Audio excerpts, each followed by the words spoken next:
another day.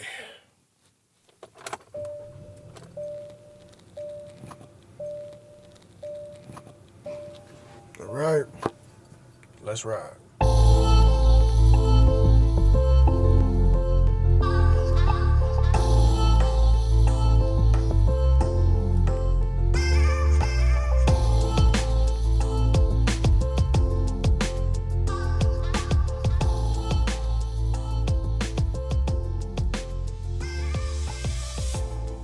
All right, what's going on? Happy Turkey Day. No playing this ride number 56. It is still me, Blackout. Welcome aboard if you're new. Welcome back if you're coming back. Episode number 56, like I said, I'm going to talk to you guys about a few things.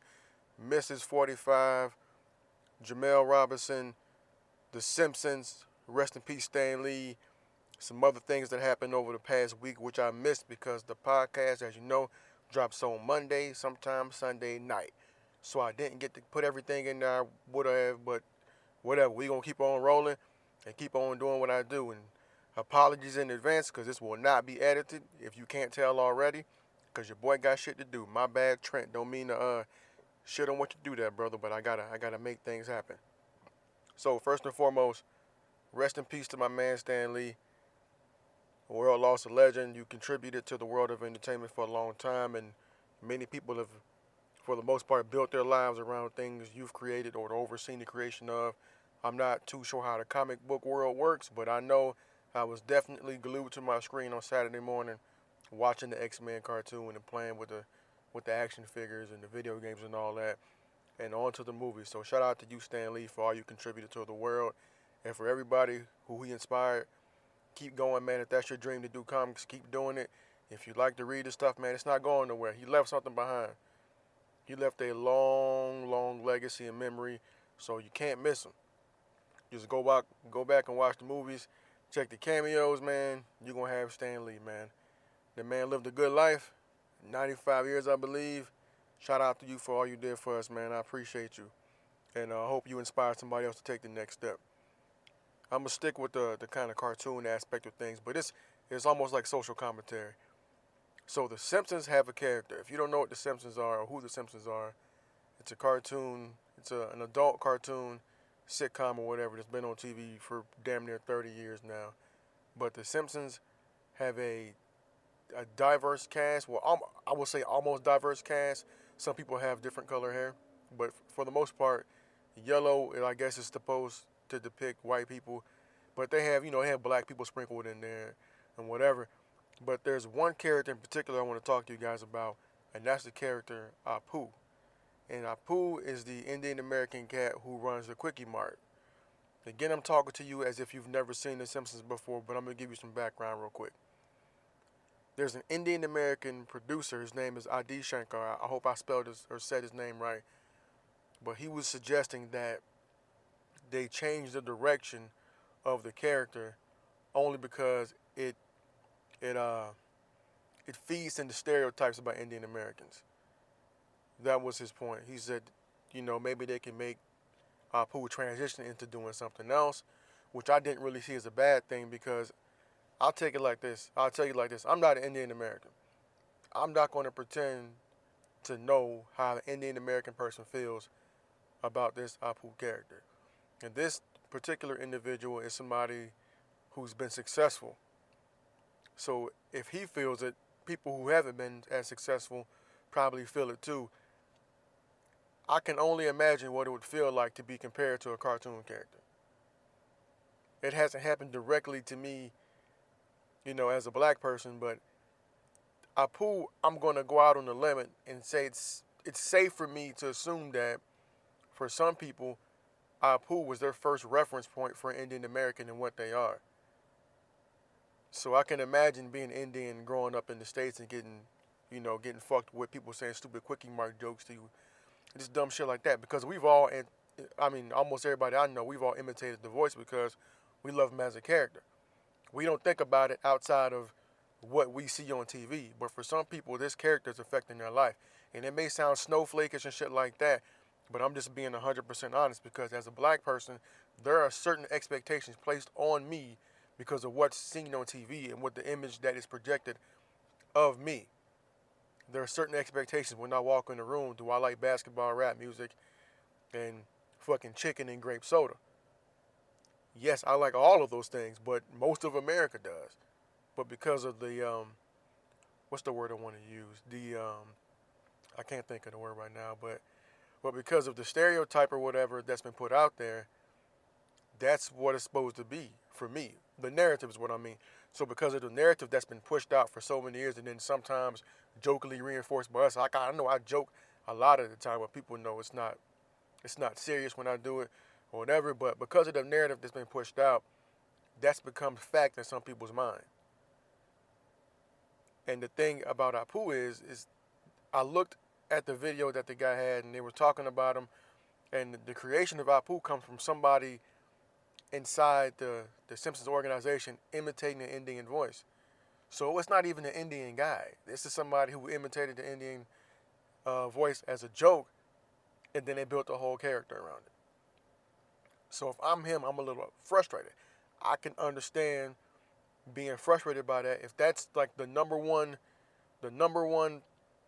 person or symbol that you have to be compared to in this country is Apu, the cartoon character that's not even really voiced by an Indian person, who's been at the Quickie Mart for X amount of years.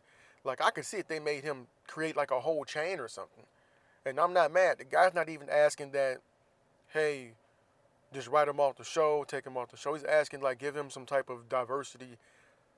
Let him do something else for a little while so that it shows Indian Americans is more one-dimensional, in a nutshell. And that's all he was asking for. And the only reason I'm talking to you guys about this is because I saw the video. Of course, I saw it on Facebook. And I went and I jumped down to look at the comments just to see what is going on. I like to live in the comment section and just see how the country feels. Get the heartbeat of the nation. See how we feeling about things. And as I'm reading the comments, everybody's like, oh, he's weak. The Simpsons stereotype everybody, this, that, and the third. And I got to thinking, like, maybe they do stereotype everybody. Let me think about it. Then I was like, no, the doctor's black. He just laughs a lot. He's a doctor. He's black. And then you got, the other half of Carl Lenny. Carl's just he's just a guy. There's nothing really stereotypical about Carl. And then the police officer, I think it's Lou. There's nothing really stereotypical about Lou. He's just Lou. He's just a cop. That's it. So I failed kind of to see what they were saying that the Simpsons stereotype everybody. It's not the same. It doesn't equate, in my opinion. Like, maybe like the pirate guy, you know what I mean? Maybe the sea captain, yeah, maybe, cool. But Krusty, no. Nobody. Nobody else, not to the extent that Apu is seen. So the guy actually has a point. But the crazy thing is people were calling him sensitive about him feeling a certain way about the character while being an Indian American, but not even looking at their own sensitivity, because how sensitive do you have to be if this guy's only asking for the character to have some growth and you get upset about it? That's the thing that blew my mind. You're mad about somebody who's not even really going to go out on the limb and be like offended. It's just that, hey, help us show that there's more to us than Quickie Marts and get a character some diversity. You're mad about the character being changed. He's talking about something that's affecting the perception of him in real life, and you're concerned about a fucking cartoon character who's been on TV for 20 years.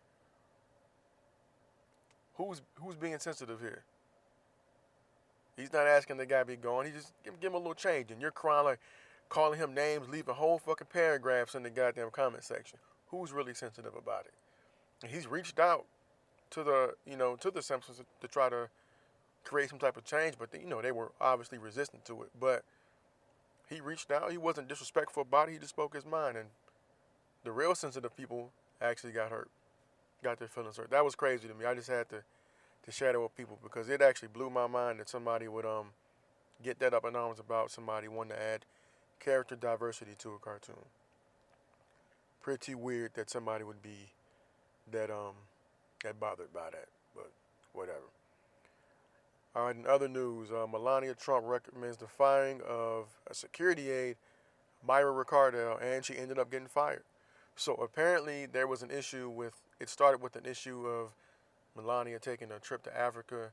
I guess there was some type of disagreement, and the bad blood fueled on since then, and then it just, I guess it carried over to all types of other things, and she recommended, like, you know what, she should be fired, and the lady ended up getting fired. And I'm looking at it like this. This is a weird situation. When you look at these two individuals and how they got to where they are. You have a woman who's probably worked her whole life to get to where she's at, working for the President of the United States and being a part of the national security staff, right? And then you have a model, a model who wasn't born here, who marries a guy who's never been a politician, who becomes the president, who gets into an argument with this woman, or there's a disagreement where they can't really get along, and she gets this woman fired. This woman's worked her whole life probably to be able to get this job, and you're going to be there temporarily, and because of your disagreements, you recommend that this woman is fired. This is what you talk about. This is what you openly come out and speak about, not the infidelity or the way your husband treats people on a regular basis. This is what you want to talk about. Getting somebody fired because they're not going to bow down to you and just go at every whim. She's a security aide. It's her job to maintain security. So whatever she was doing may or may not have been in your best interest. Like, I would make room for a security aide on my plane. I would not leave a security aide off the plane. To me, that's ridiculous. It's their job to be there. And you have now cost this woman her job after you've been there 2 years, ain't done shit that I could recollect. And now this woman no longer has the job. And remember when everybody was like kind of feeling sorry for Melania because, oh, she's stuck with this dude, this, that, and the third. No, she's an asshole too, as you can see. She's an asshole too. And just because you want to pick at and maybe make fun of their situation where you feel like she may be done with him or whatever, that's their marriage. That's some stuff they got to deal with. She's still standing next to this person.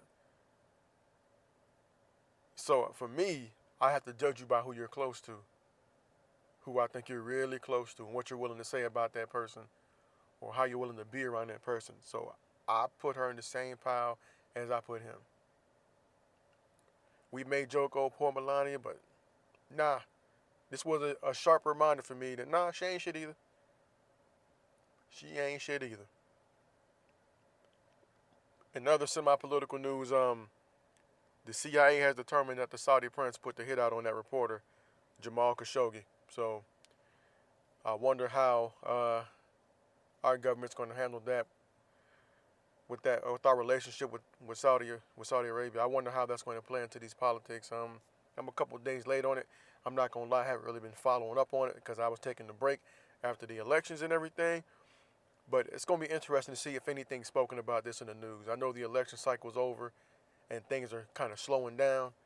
I know it's mostly California wildfire, and I don't know how many people missing now. I was going to give you guys an update, but I already got enough sad stuff planned for this podcast, so I'm not going to do that.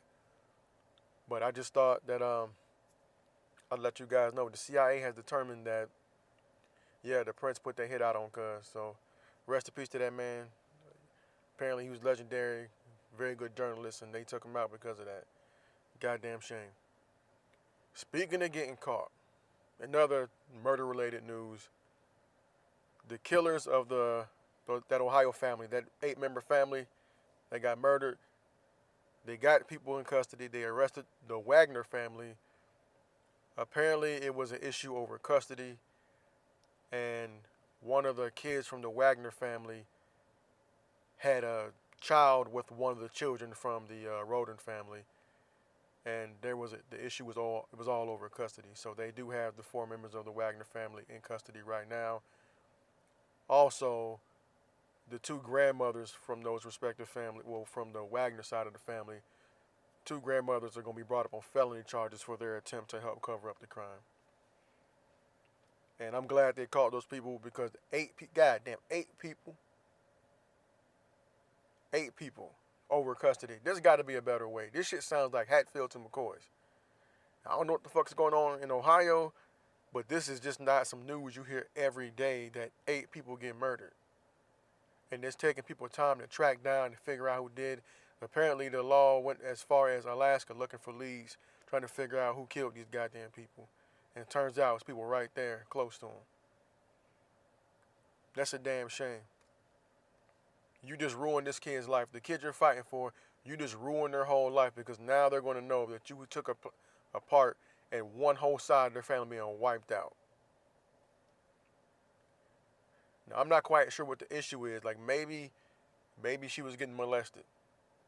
And maybe that whole side of the family knew about it or whatever, and then that's how that happened. I don't know. I'm not going to pretend to know, and I don't even really mean to speculate, but I'm trying to figure out what would it take to make a whole family go kill another whole family. That's mind-blowing to me. And in fact, I think it said it took like 2 years for them to finally figure out or track these people down and get enough evidence to charge them, which is crazy. Because I mean, I'm gonna keep it a buck with you. 2 years, I'm gone by then. Like, I'm out. You gonna catch me at somebody's border trying to get low. I do something crazy like that, I'm not sticking around trying to figure out if you caught me or not. I'm gonna haul ass. I'm getting the fuck low. I'm dipping. Ain't no way. If I'm getting caught, I'm getting caught at the border somewhere. I'm not gonna try to blend into society. No, player. I'm out. I'm dipping. As soon as I commit the crime, I'm on a plane. Pew! But I got no plans to do that, so no need to track me, FBI, or anybody who may hear this, pick this up. I'm a good person. I record all my actions, as you can see, do a podcast. I'm not trying to kill no goddamn body. I just want to talk to myself in my car and then show other people that I talk to myself in my car. That's it. With another sad news, Jemel Roberson, man, 26-year-old father, black man, church musician. He was a security guard in the suburb of Chicago, and he was shot while he was doing his job. Apparently, a fight broke out at this bar, and then they started shooting. So Jemel chased down one of the shooters, tackled him, was holding him down, waiting on the authorities to get there. When the police showed up, they were yelling at him and telling him to put the gun down, apparently, and then they shot him and killed him. Now, apparently, despite the people there on the scene telling the police, like, hey, this person's a security guard, don't shoot him, the police shot him anyway. He was wearing this weird all-black camouflage. I don't know if you heard of it. It's like this all-black security camouflage. It's black pants and black shirt or jacket that say security on it in white letters. Apparently, this confused the police officer, and he was like, man, security, that's right, I'm going to secure this scene, and I'm going to shoot this man. Jemel Robinson's going to leave behind a child, a fiance or a girlfriend, and right now she's currently pregnant. And they had this young lady on CNN, and I don't mean to say this in the wrong, but she looked like a goddamn zombie. That girl had no business being on TV. And I understand she has to do, go through her process and make herself appear sympathetic. But I think it was just way too soon for her to be on TV. Way too soon. Because she could barely keep her head up. She was just thinking about what was going on. She was answering the questions, 1 or 2 sentences. And like I said before, maybe that's a ploy from the the legal team, the legal advisors, that hey man, you go up there, you gotta appear hurt so people are sympathetic towards your cause when you file your lawsuit. Maybe that's the case. I'm skeptical. I gotta look at shit that way, but in my brain, she was no way in hell ready to be on fucking national TV, on live television, answering questions from Don Lemon. No way in hell. I'm looking at CNN funny if even putting that shit out there. It was kind of disrespectful. You got your ratings and all that, but it's kind of a low blow, man. Kind of a low blow. And one time for everybody who ended up conceding in their elections, I know my man Andrew Gillum he ended up shutting it down. Stacey Abrams shut it down as well. And the Senator Nelson down in Florida as well. they shut it down. That's got to be a hard thing to do, no matter which side of the aisle you want to consider yourself on, to campaign and spend all that time and money and energy and push it into something that you believe in, only to have to turn around and tell your people like, hey, listen, man, we got to shut it down. I'm not going to continue to move forward with this. I'm going to go ahead and concede so we can get on with our lives. It's got to be hard. It's got to be tough, but that's what you're in it for, to get people talking, to try to create change in your community and make it a better place. So hopefully all these people run again, or they help somebody else run and push policy that's going to make it better for whoever's in their environment or whoever's in their community or whatever. Just keep going. Inspire the next person. If you don't want to do it again, keep going, keep it moving, and just make Florida, Georgia, and wherever you at, make it a better place, because that should be the goal at the end of the day. Make it a better place than how you got it, no matter what you believe in. If you're in the middle like me, if you're liberal, if you're libertarian, if you're conservative, you're Green Party, whatever, the goal should be to make where we live a better place. So I thank them for their contributions and wish them well on the next endeavors, but it didn't work out this time. Try again. Also, man, happy Thanksgiving. This podcast will be out before Thanksgiving, and there'll be one coming after that, maybe, depending on how ingrained I am with family shenanigans and all that. But happy Thanksgiving when you guys hear this in advance from me. Happy Turkey Day. Don't get hurt playing football. Don't gain too much weight. And don't feel trapped by having to do a traditional Thanksgiving. It's 2018. You don't have to eat turkey no goddamn more. You can do what you want to do. If you want to have pizza for Thanksgiving and that's your shit, do it. If you want to have freeze pops for Thanksgiving, do that shit. Ramen noodles, cool. If you want to fast for Thanksgiving, that's cool. But cook and bring it to my house, and I will eat it if it's not trash. Don't be on here with the wild macaroni shit like I see that dude Kev on stage talking about people putting celery and carrots and macaroni and shit and grapes and all that and blueberries and all this other trash, man. I don't know what's wrong with people. 7-Up potato salad. Stop fucking experimenting with the food. Not around the holidays. Keep that shit in your house. Keep it in your house. Nobody wants to see that trash. Unless we're going to laugh at you. That's what I'm going to do.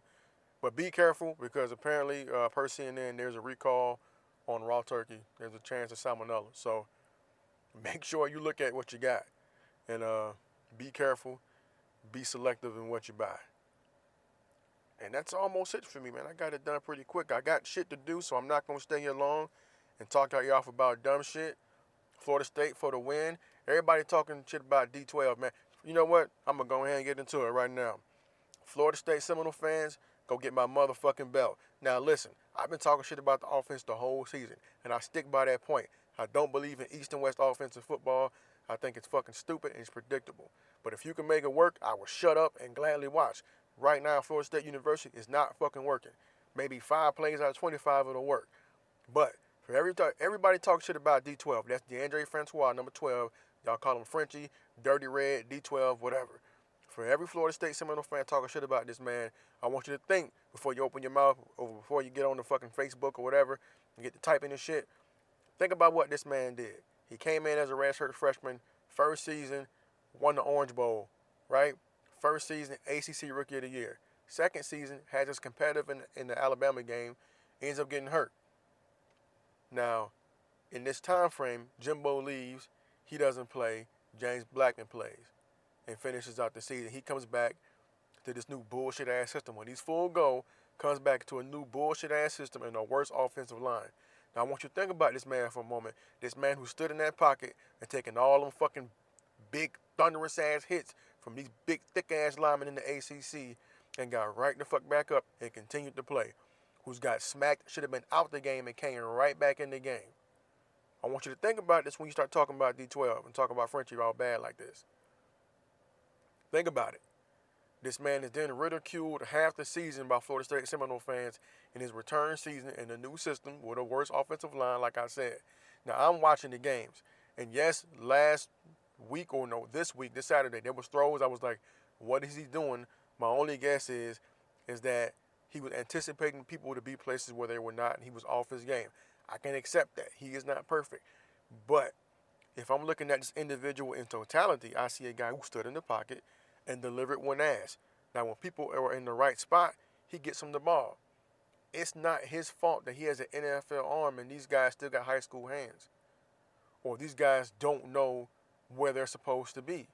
You can see their frustration when he's out there trying to run tempo. He's getting fucking smacked and getting right back up, ready to go, and he's having to yell at other guys to get back on the line so they can run the next play. And then the fucking sidelines taking forever to get the play in.